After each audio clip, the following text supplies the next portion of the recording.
ابھی ابھی ایک چیز دیکھی جس نے دماغ ہلا دیا کہ پاکستان کے اندر بجلی کا فی یونٹ آپ کو 53 روپے پڑ رہا ہے، اور اس ملک کے اندر آمدنی ماہانہ تقریباً آپ کو 37,000 روپے ملتی ہے، جو کہ پوری بھی نہیں ملتی۔ اور دوسری طرف بھارت جس کے اندر جو ماہانہ آمدنی ہے 1,17,000 ہے، اور وہاں فی یونٹ آپ کو 2 روپے کا ملتا ہے۔ پاکستان وہ ملک جہاں ایک عام آدمی کا رہنا مشکل ہو چکا ہے، اس کے بچوں کی فیس مہنگی ہو چکی ہے، بجلی اتنی مہنگی ہو چکی ہے کہ وہ ایک بلب جلانے کے لیے بھی 1000 بار سوچتا ہے کہ اس کو میں آن کروں یا آف رہنے دوں۔ جہاں گیس کی بات کی جاتی ہے، وہاں وہ گیس جو حکومت اس کا ریٹ طے کرتی ہے کہ آپ کو 300 روپے فی کلو ملے گا، لیکن آپ جب بازار میں وہ سلنڈر بھروانے کے لیے لے جاتے ہیں تو وہاں آپ کو فی کلو 500 روپے ملتا ہے۔ تو آپ ذرا اندازہ کریں ایک عام آدمی کا پاکستان کے اندر رہنا کتنا مشکل ہو چکا ہے۔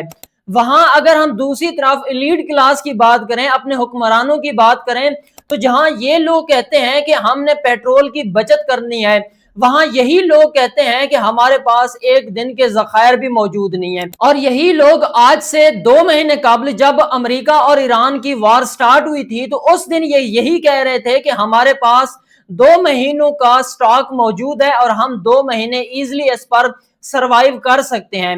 لیکن دوسری طرف یہی آج حکمران ہیں جو یہ بھاشن دیتے ہوئے نظر آتے ہیں کہ ہمارے پاس کوئی بھی ایسا ذخائر موجود نہیں ہے جس کے ذریعے ہم یہ کہہ سکیں کہ آنے والے دنوں میں ہم عوام کو ریلیف دیں گے۔ بلکہ یہاں پرویز علی خٹک صاحب نے اتنے تک کہہ دیا، جو کہ وزیر پیٹرولیم ہے، انہوں نے کہا کہ آئندہ ہفتہ ہو سکتا ہے پیٹرول اور ڈیزل کی قیمتوں میں 50 روپے اضافہ کیا جائے۔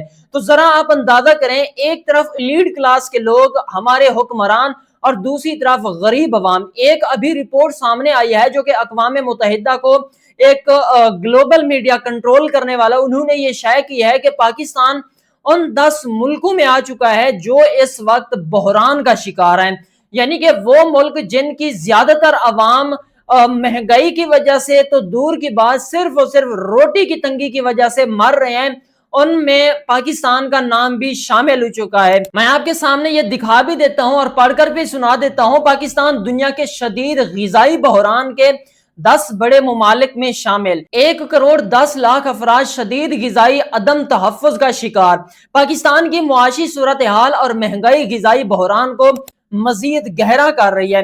مطلب کہ یہ ابھی تک رکی نہیں ہے، اور یہ وہ رپورٹ ہے جو صرف اور صرف ایک عکس کیا جاتا ہے۔ اگر اس نے کچے کے علاقے کو دیکھا ہوگا تو وہاں ایک ضلع کے اندر کچھ لوگوں کو دیکھا ہوگا کہ ہاں اس میں جو شرح ہے وہ 50 لوگوں کی شرح ہے، تو اس کے برعکس انہوں نے یہ رپورٹ شائع کی ہے۔ لیکن پاکستان کے اندر ہر دوسرا گھر اسی بحران کا شکار ہے، میرے خیال میں ہر گھر ہی اس بحران کا شکار ہے۔ تو پاکستان کے اندر یہ صورتحال ہے کہ ایک عام آدمی کی زندگی کو انہوں نے نرک بنا دیا، انہوں نے جہنم بنا دیا۔ پاکستان کے اندر رہنا بھی اب گوارا نہیں ہے۔ آپ نے کمنٹ سیکشن میں رہ کے اظہار لازمی دینا ہے۔ دیجیے اجازت، اللہ حافظ۔